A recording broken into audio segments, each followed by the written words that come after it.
नमस्कार, स्वागत है आपका। इंडिया टीवी देख रहे हैं आप। आपके साथ मैं हूं प्राची पाराशर। 2 बजे के बुलेटिन की शुरुआत अडानी हिंडनबर्ग केस में बहुत बड़ी खबर के साथ।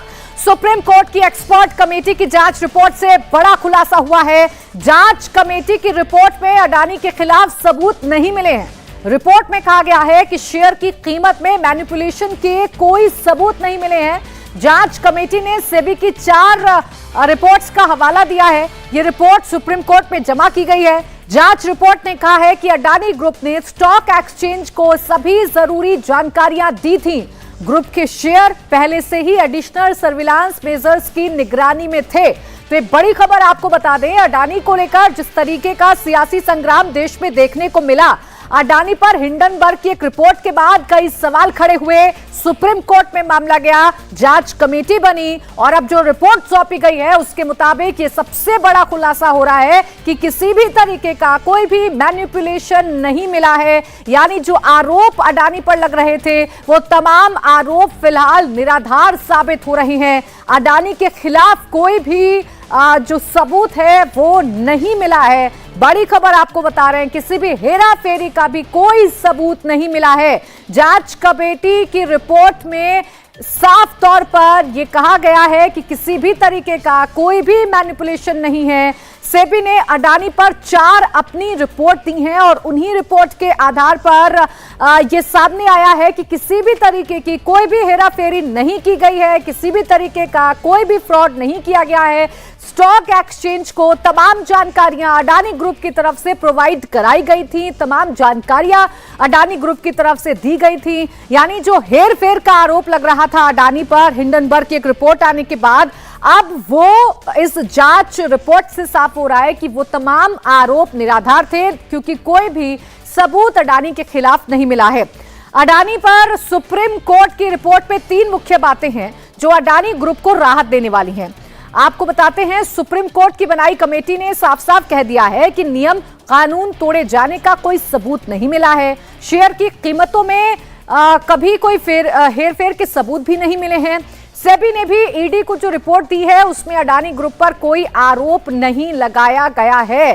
तो ये 3 बड़ी बातें हैं और इन 3 बड़ी बातों से आप ये समझ सकते हैं कि अभी तक अडानी को लेकर जो बवाल हो रहा था, हिंडनबर्ग ने जिस तरीके से अडानी पर आरोप लगाए थे, अभी फिलहाल जांच रिपोर्ट में वो तमाम आरोप पूरी तरीके से निराधार साबित हो रहे हैं, क्योंकि कोई भी नियम कानून तोड़े जाने का कोई भी सबूत फिलहाल इस रिपोर्ट में नहीं मिला है। निर्णय कपूर मेरे सहयोगी इस वक्त जुड़ गए इस बड़ी खबर पर ज्यादा जानकारी के साथ। निर्णय, एक बहुत बड़ा आरोप अडानी ग्रुप पर लगाया जा रहा था, लगातार सवाल पूछे जा रहे थे कि आखिर अडानी हेरफेर कैसे कर रहे हैं, लेकिन अभी जो रिपोर्ट आई है उसमें दूध का दूध और पानी का पानी साफ हो गया है और साफ तौर पर कोई भी सबूत उनके खिलाफ अभी तक तो नहीं मिले हैं।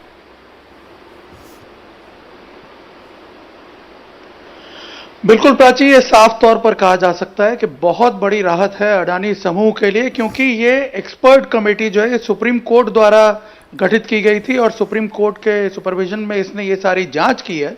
और सबसे बड़ी बात मैं आपको बता दूं, इसमें जो साफ उभर करके सामने आ रही है वो ये है, इसके लिए पहले हमें हिंडनबर्ग रिसर्च की वो रिपोर्ट समझनी पड़ेगी जिसमें ये आरोप लगाया गया था कि सबसे बड़ा सवाल जो उठा था, अडानी ग्रुप की 13 एंटिटीज जिसके थ्रू ट्रेडिंग हो रही थी, उनके ओनरशिप राइट्स को लेकर के उसमें काफी चीजें जो हैं वो अनडिस्क्लोज हैं, वो डिस्क्लोज नहीं की गई हैं, जिसमें फॉरेन पोर्टफोलियो इन्वेस्टर्स भी थे 12।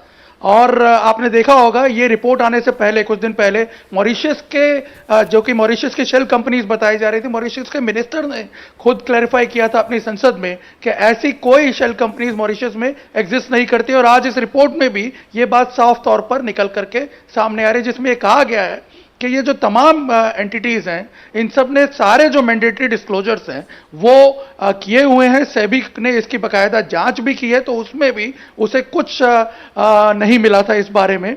तो जो रेगुलेटरी प्रोसीजर्स हैं उसको पूरी तरह फॉलो किया गया था। डिस्क्लोजर्स में किसी भी प्रकार के नॉर्म्स का वायलेशन नहीं था। यानी जो आरोप लग रहा था कि ओनरशिप को दूसरी शेल कंपनीज के जरिए अपने पास ही रखा हुआ है और इसी वजह से प्राइस मैनिपुलेशन किया जा रहा है अडानी समूह द्वारा, वो पूरी एक तरह से इस रिपोर्ट में खारिज होता हुआ दिख रहा है, क्योंकि साफ तौर पर इसमें ये कैटेगरिकली चीजें जो है एनालाइज करके बताई गई है और बाकायदा प्राइस मैनिपुलेशन जो किया जाने का आरोप था कंपनी की तरफ से, उसको भी सिलसिलेवार तौर पे इस रिपोर्ट में एक्सप्लेन किया गया है और बताया गया है कि जो अलर्ट जनरेट होते हैं, पूरा एक मैकेनिज्म है हमारे यहाँ ट्रेडिंग का, उसके द्वारा जो अलर्ट जनरेट होते हैं उसमें उन अलर्ट्स की जब जांच की गई सेबी द्वारा, तो उसमें भी कोई प्राइस मैनिपुलेशन जो है, प्राइस आर्टिफिशियल ट्रेडिंग की कोई बात नहीं आ रही है, किसी प्रकार के वॉश ट्रेड्स नहीं हुए हैं।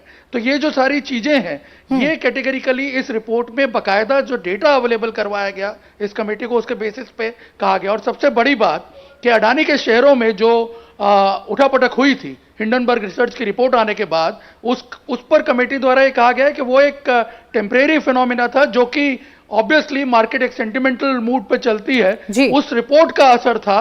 वरना ये बताया गया कि अडानी कंपनी द्वारा बकायदा उस फिनोमिना को कंट्रोल करने के लिए इनफ मेजर्स लिए गए। और एक बड़ी इंटरेस्टिंग बात इसमें कही गई है कि जो रिटेल इन्वेस्टर्स हैं, जो छोटे इन्वेस्टर्स हैं, उनका भरोसा एक तरह से और बड़ा है अडानी समूह में, क्योंकि उस घटना के बाद 24 जनवरी के बाद रिटेल इन्वेस्टर्स की संख्या जो है वो अडानी समूह के शेयरों में बढ़ी है। और एक सबसे चौंकाने वाली बात और सबसे सिग्निफिकेंट बात इस रिपोर्ट में कही गई है वो ये है कि इस पीरियड में जो भी शॉर्ट सेलिंग हुई हिंडनबर्ग की रिपोर्ट आने के बाद, उससे किसको फायदा हुआ इसकी जरूर जांच की जानी चाहिए। यानी कहीं ना कहीं ये इंडिकेट करने की कोशिश भी की गई है कि ये हो सकता है एक बड़ी कॉन्स्पिरेसी का पार्ट है। यानी जितने भी बड़े आरोप लगाए गए थे वो फिलहाल जो आरोप हैं इस रिपोर्ट के मुताबिक निराधार साबित हो रहे हैं, क्योंकि कोई भी खिलाफ में सबूत नहीं मिला है अडानी ग्रुप के। गौनिका, ये जो रिपोर्ट है जो जांच कमेटी द्वारा सबमिट की गई है, इस रिपोर्ट की बड़ी बातें क्या हैं और इन बड़ी बातों से फिलहाल क्या कंक्लूजन निकल रहा है अडानी पर लगे तमाम आरोपों पर?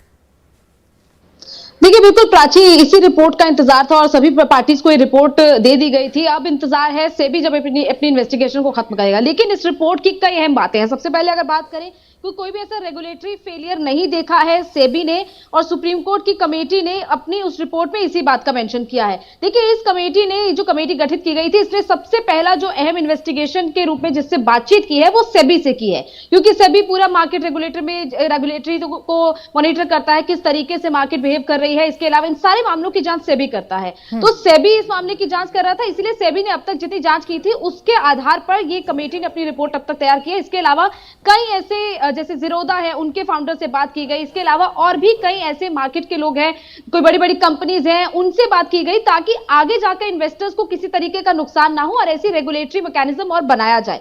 इसके अलावा इसमें यह कहा गया है कि किसी भी तरीके का कोई रेगुलेटरी फ्रेमवर्क इसमें नहीं देखा गया। इसके अलावा कोई एविडेंस नहीं देखा गया कि मैनिपुलेशन किया गया है, यानी कि जो ये आरोप लग रहे थे कि मैनिपुलेट किया गया है शेयर्स को, वो नहीं किया गया है। उसका कोई सबूत सेबी को नहीं मिला है और उसी चीज को अपनी रिपोर्ट में इस कमेटी ने लिखा जो जस्टिस सप्रे की अध्यक्षता में बनी हुई थी। इसके अलावा कोई एविडेंस नहीं है violation of related party transaction norms, किसी भी तरीके का ऐसा वायलेशन नहीं देखा गया है। जो एफपीआईज थे, जिन एफपीआईज की बात की जा रही है कि 13 एफपीआईज थे, उसमें से 12 एफपीआईज ने अपना डिस्क्लोजर किया था और इसके अलावा एक एफपीआई था, वो फॉरेन इन्वेस्टर था, वो फॉरेन कंपनी थी और इसीलिए उसका भी डिस्क्लोजर की बात सामने आ रही है। ऐसे में कोई ऐसा नहीं कहा गया कि कोई हिडन कोई एफपीआई रहा है, सबने अपना अपना डिस्क्लोजर किया है।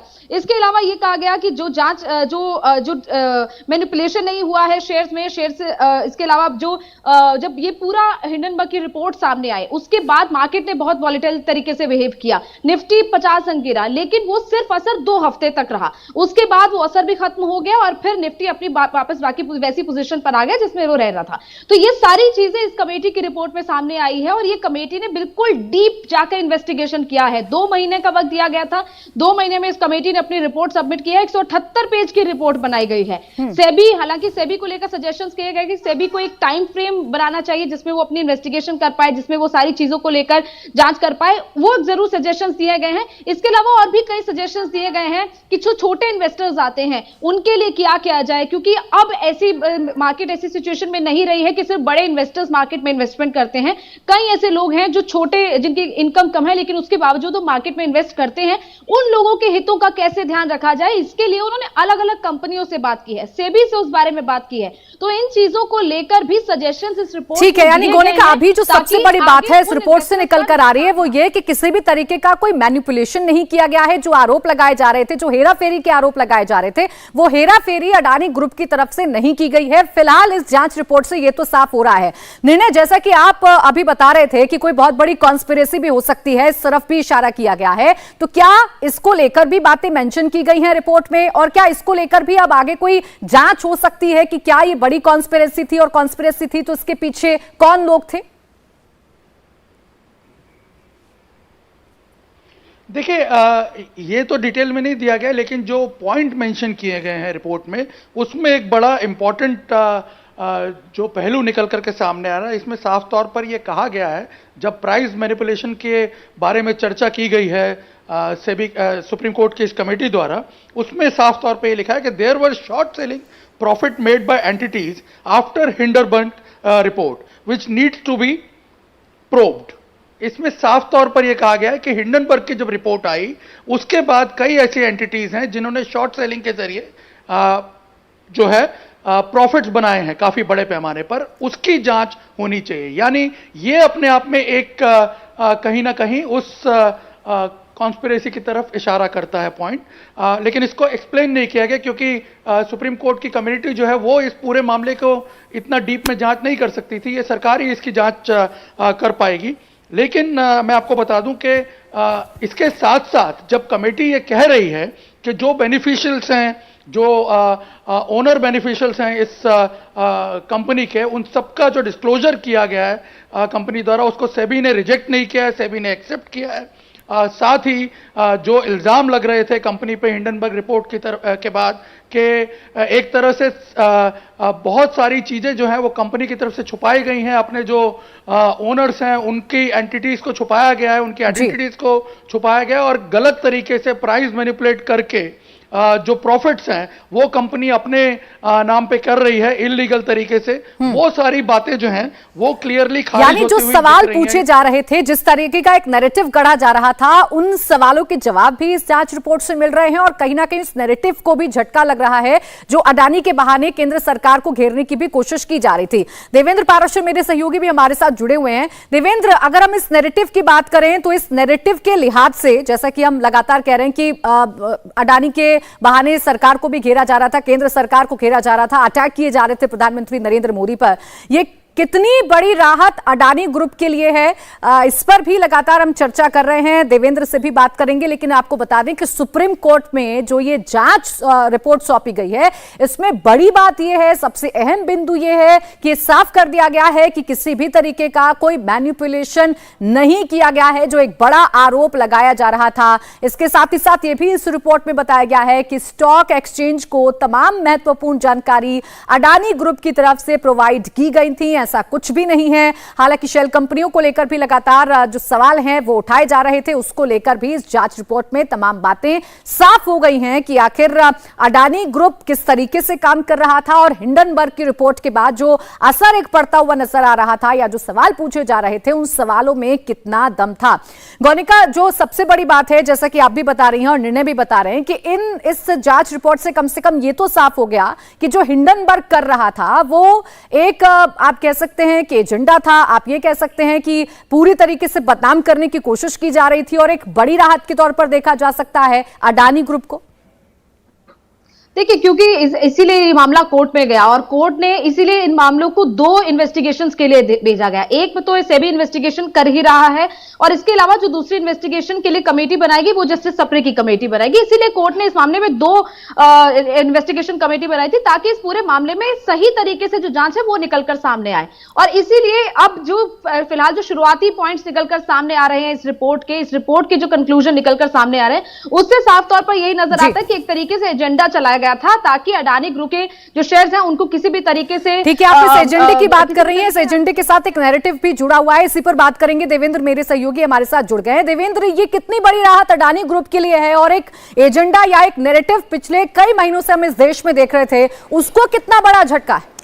देखिए, अडानी ग्रुप से ज्यादा इंपॉर्टेंट ये है कि सेबी को लेके जिस प्रकार से आरोप लगाए जा रहे थे, और सेबी के सहारे, जो कि security exchange board of India, यानी कि उसके सहारे गवर्नमेंट के ऊपर जिस प्रकार का अटैक किया जा रहा था, इस कमेटी की अगर रिपोर्ट को देखें तो वो आपको बहुत सतही लगेगा, बिल्कुल छिछला लगेगा, वो फैक्ट्स के करीब नहीं लगेगा। कम से कम कमेटी के रिपोर्ट से ये सीधे सीधे ये बात समझ में आ रही है, जैसे नो रेगुलेटरी फेल्योर। कमेटी का ये मानना है, जो पैनल है उसका ये कहना है कि रेगुलेटरी फेल्योर नहीं है, मतलब सेबी के तरफ से कोई गलती नहीं हुई है। No regulatory failure as far as price manipulation is concern, यानी कि जिस प्राइस मैनिपुलेशन का जो आरोप लगाया जाता था वो प्राइस मैनिपुलेशन के लिए सेबी ने उसका रेगुलेशन नहीं किया। इस आरोप में कोई दम नहीं है, कोई तर्क, कोई तथ्य नजर नहीं आ रहा है इस कमेटी के रिपोर्ट से। हाँ, इतना जरूर कहा गया है कि there has to be a coherent enforcement policy, यानी कि एक इन्फोर्समेंट पॉलिसी कोहेरेंट यानी कि उसके साथ होना चाहिए, ये जरूर कहा गया है। लेकिन ये बिल्कुल ही नहीं कहा गया है कि कोई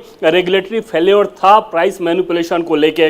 तो prima facie no regulatory failure on part of SEBI, अब सुप्रीम कोर्ट की ये कमेटी कह रही है, तो उससे आप अंदाजा लगा सकती हैं कि किस प्रकार से जो नैरेटिव, एक पॉलिटिकल नैरेटिव चलाने की कोशिश की जा रही थी कि एक जानबूझ के मदद की गई है, अपने मित्रों को फायदा पहुंचाने की मदद की जा रही है। जैसा कि कांग्रेस पार्टी के नेता राहुल गांधी बार बार इस बात को कह रहे हैं, और न सिर्फ कह रहे हैं बल्कि कांग्रेस पार्टी के आप पूरे कैंपेन को देखें, लगभग प्रतिदिन उनका कोई ना कोई मॉर्फ वीडियो उस ग्रुप के सहारे करके डाला जाता है और उसके सहारे केंद्र सरकार पर हमला किया जाता है। उन सारी चीज़ों को इस कमेटी के रिपोर्ट के आधार पर अगर आकलन करें तो बिल्कुल भी भ्रामक, बिल्कुल भी एकदम से तथ्यहीन नजर आएंगे। और निश्चित तौर पे उस लिहाज से एक बड़ी राहत की बात कह सकती हैं आप, उस नैरेटिव को जो चलाने की कोशिश की जा रही थी उसके खिलाफ निश्चित तौर पे एक बड़ी राहत है जो कि तथ्यों पर आधारित है। और सुप्रीम कोर्ट का पैनल उस कमेटी की रिपोर्ट अगर इन सारी चीज़ों का जिक्र कर रही है तो अंदाजा लगाया जा सकता है कि आगे आने वाले दिनों में किस प्रकार से सत्ता पक्ष की तरफ से भी उसका जवाब दिया जाएगा। जैसे राफेल के मामले में भी आपको ध्यान होगा कि किस प्रकार से राफेल मामले को लेकर बहुत सारे आरोप लगाए गए थे और लगातार एक माहौल बनाने की कोशिश की गई थी। पिछले लोकसभा चुनाव में पूरा का पूरा जो कैंपेन था कांग्रेस पार्टी का वो इसके इर्द गिर्द ही बुना गया था, चौकीदार का एक नारा गढ़ा गया था। लेकिन वहाँ भी सुप्रीम कोर्ट में उन सारे तथ्यों की जब पड़ताल की गई तो सुप्रीम कोर्ट ने उसमें एकदम से क्लीन चिट दिया था और एक बार फिर से अभी का जो नैरेटिव है उसको ज़बरदस्त तरीके से काउंटर करने के लिए सुप्रीम कोर्ट का जो पैनल है, उस कमेटी की जो रिपोर्ट है, उसमें जिस प्रकार से सेबी के पार्ट पर कुछ भी गलत नहीं पाया गया। जाहिर तौर पे अगर सेबी के पार्ट पे गलती पाई जाए तो उसका सीधा सीधा फिर सरकार पे इस लिहाज से असर पड़ता कि जानबूझ के मदद पहुंचाई गई, तो उस लिहाज से एक बड़ी राहत की बात भी आप जिस सियासत का जिक्र देवेंद्र कर रहे हैं, अब सियासत में हमें क्या बदलाव देखने को मिल सकता है? क्योंकि आज भी कांग्रेस अपने ट्विटर हैंडल से वो तमाम फोटोज जो है वो वायरल कर रही है जिसमें प्रधानमंत्री नरेंद्र मोदी को दिखाया जा रहा है, जिसमें अडानी को दिखाया जा रहा है, उसके चेहरे को दिखाया जा रहा है। अब जब जांच रिपोर्ट से तकरीबन साफ हो गया है कि किसी भी तरीके का कोई इर्रेगुलेशन नहीं है, किसी भी तरीके से कोई हेराफेरी नहीं की गई है, तो अब सियासत में आने वाले वक्त में इसका क्या प्रभाव पड़ सकता है?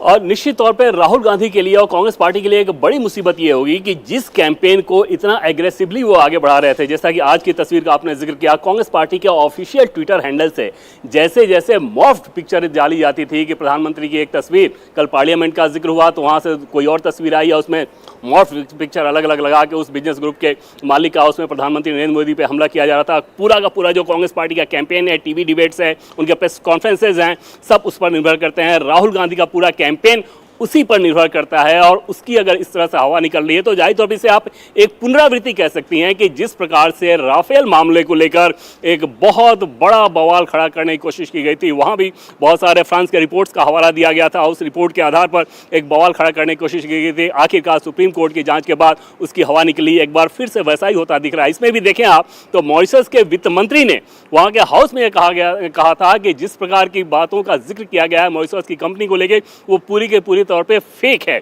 वहां के हाउस में वहां के वित्त मंत्री ने कहा, ये कोई बीजेपी के या भारत की सरकार के किसी प्रतिनिधि का बयान नहीं था। इन सारी चीजों को अगर दरकिनार करके एक नैरेटिव गढ़ने की कोशिश की गई थी और उस समय लगातार उस बिजनेस हाउस के सहारे पीएम मोदी पे सीधे सीधे अटैक किया जा रहा था, वहाँ निश्चित तौर पे अब बीजेपी के पास, सत्ता पक्ष के पास भी एक ज़बरदस्त पलटवार करने का मौका ये रहेगा कि सुप्रीम कोर्ट की कमेटी के रिपोर्ट में अगर सेबी के पार्ट पर कोई इरेगुलरिटीज़ नहीं पाई जाती है तो फिर उसके आधार पे आप कैसे आरोप लगा रहे थे जाहिर तौर पे उन आरोपों की हवा जरूर निकल गई जो अब तक लगाए जा रहे हैं, ऐसा समझ में आ रहा है। जी। बिल्कुल, यानी जो केंद्र सरकार को घेरने की कोशिश की जा रही थी, अब उस प्रोपेगेंडा को लेकर, उस एजेंडे को लेकर कहीं ना कहीं कांग्रेस जो है वो बैकफुट पर आएगी। हालांकि देखने वाली बात है कि कांग्रेस अब अगला रिएक्शन इस पर क्या देती है। लेकिन निर्णय जैसा अभी देवेंद्र बता रहे थे कि देखिए साफ तौर पर अब ये एक प्रोपेगेंडा ही साबित हो रहा है और एक जो एजेंडा चलाने की कोशिश की जा रही थी, सभी के बहाने केंद्र सरकार को घेरने की कोशिश की जा रही थी, सीधा सीधा अटैक प्रधानमंत्री नरेंद्र मोदी पर किया जा रहा था,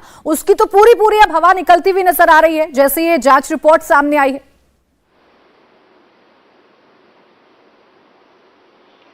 बिल्कुल, देखिए जो विपक्ष का प्रचार था वो एक नैरेटिव के आधार पर था, अपना एक नैरेटिव वो घड़ रहे थे हिंडनबर्ग रिपोर्ट के आधार पर। यदि आप राहुल गांधी की स्पीच भी सुने जो पार्लियामेंट में उन्होंने दी थी, वो सब तमाम वही पॉइंट्स थे जो हिंडनबर्ग रिसर्च की रिपोर्ट में थे। और वो हिंडनबर्ग रिसर्च की रिपोर्ट कितनी फैक्चुअल उसमें एरर्स थे, ये सुप्रीम कोर्ट की जो कमेटी है उसकी जांच में साफ तौर पर एस्टेब्लिश हो रहा है। बहुत कैटेगरिकली अगर इस रिपोर्ट को आप पढ़ें, बहुत सिलसिलेवार तरीके से एक एक चीज को एक्सप्लेन किया गया है इसके अंदर। अगर आप देखें सेबी का जो पूरा मैकेनिज्म है प्राइस रेगुलेशन के लिए, उसमें जिस तरह से जो प्रोसीजर अडॉप्ट किए जाते हैं उसको पहले एक्सप्लेन किया गया है। जैसे कि मान लीजिए कोई भी अनयूजुअल ट्रेडिंग होती है या तो कोई बहुत ज्यादा वॉल्यूम में शेयर खरीदे जाते हैं या बेचे जाते हैं तो तुरंत अलर्ट जनरेट होते हैं। ऐसा एक सिस्टम सेबी ने डेवलप किया हुआ है और उसमें बाकायदा बताया गया है कि करीब 849 अलर्ट जो हैं वो जनरेट हुए थे अडानी के रिलेटेड जो ट्रेड्स हैं, और उन सबके अलग अलग पीरियड में जांच की गई। करीब 4 पीरियड्स जो हैं उसको मेंशन किया गया है। और इंटरेस्टिंग बात यह है कि उसमें बताया गया है कि कहीं पे भी ऐसा कोई भी अनयूजुअल फिनोमिना जो है वो सेबी ने रिकॉर्ड नहीं किया है या उसके सिस्टम में कहीं से भी रिकॉर्ड नहीं हुआ है। यानी एक बात तो ये प्रूव हो जाती है कि कोई प्राइस मैनिपुलेशन अडानी की तरफ से एटलीस्ट नहीं किया गया है। और दूसरी सबसे बड़ी बात, प्राइस मैनिपुलेशन का एक जो सबसे बड़ा तरीका होता है जो कि विपक्ष बार बार इल्जाम भी लगा रहा है अडानी पे से हिंडनबर्ग रिपोर्ट के आने के बाद, वो ये है कि ओनरशिप का प्रॉपर डिस्क्लोजर नहीं किया गया। कंपनी की जो नेचुरल होल्डिंग होती है 75% की, उसके अलावा जो 25% ओनर्स हैं वो फेक ओनर्स हैं जो कि अडानी के ही फेक एंटिटीज हो सकते हैं और उसके आधार पे सारा प्रॉफिट अडानी ग्रुप में जा रहा है और वो बड़ी आसानी से प्राइस को मैनिपुलेट कर पाते थे। इस बात को भी रिपोर्ट ने पूरी तरह खारिज किया है। मॉरिशस के फाइनेंस मिनिस्टर ने खुद अपनी संसद में इस बात को कहा था और आज रिपोर्ट में भी इस बात को पूरी तरह खारिज किया गया है और बाकायदा बताया गया है कि जो डिस्क्लोजर्स किए गए इन एंटिटीज द्वारा जो क्वेश्चन में है, जिनकी से अभी जांच भी कर रही है 2020 से, उन तमाम डिस्क्लोजर्स को जो नेचुरल ओनरशिप राइट्स हैं उनको सेबी ने एक्सेप्ट किया है, रिजेक्ट नहीं किया। ये सबसे बड़ी बात है। यानी जो कंपनी के ऊपर इल्जाम लग रहा है कि वो इस तरह से प्राइस मैनिपुलेशन कर रही है और रेगुलेटरी एजेंसीज जो हैं वो उसे सपोर्ट कर रही हैं, ये बात पूरी तरह खारिज हो जाती है। यानी विपक्ष का जो नैरेटिव है जो कि कुछ फेक डिस्क्लोजर्स के आधार पे बनाया गया था हिंडनबर्ग रिपोर्ट के आधार पे, वो पूरी तरह यहां पे खारिज हो जाता है। यानी बिल्कुल प्राइस मैनिपुलेशन नहीं हुआ है तो विपक्ष के तमाम जो आरोप हैं वो निराधार साबित होते हैं। और फिलहाल जिस तरीके का आक्रामक कैंपेन कांग्रेस की तरफ से किया जा रहा था, रोज नए नए फोटो ट्वीट किए जा रहे थे, अब देखने वाली बात है कि उस पर अब कांग्रेस क्या स्टैंड लेती है, क्योंकि फिलहाल तो बैकफुट पर जाता हुआ विपक्ष नजर आ रहा है। बहुत शुक्रिया आप तीनों का हमारे साथ जुड़ने के लिए, तमाम जानकारी देने के लिए। इंडिया टीवी हर वक्त हर जगह डाउनलोड करने के लिए सर्च करें India TV news Google play store या ऐप स्टोर पर।